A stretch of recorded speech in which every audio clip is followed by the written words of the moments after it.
Welcome to seesaw kitchen. तर आज मी बनवलेली आहे साबुदाणा खिचडी, अगदी झटपट।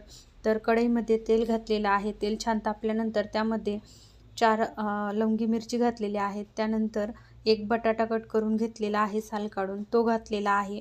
आणि बटाटा छान परतल्यानंतर कच्च्या शेंगदाण्याचा कूट घातलेला आहे। कूट छान परतून घेतलेला आहे। त्यानंतर लाल तिखट घालून थोडंसं परतून घेऊन त्यामध्ये भिजलेला साबुदाणा घातलेला आहे। चवीनुसार मीठ घालून थोडंसं परतून घेऊयात आणि आता 4 ते 5 चमचे दूध घालूयात, म्हणजे दुधामुळे खिचडी थंड झाली तरी सॉफ्ट राहील, कारण टिफिनमध्ये देतो तेव्हा बऱ्यापैकी कडक होते।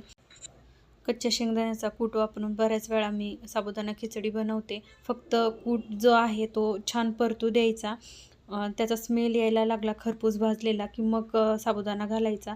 खूप छान होते खिचडी। अशा पद्धतीने करून बघा। व्हिडिओ आवडला तर like, share, subscribe. Bye bye.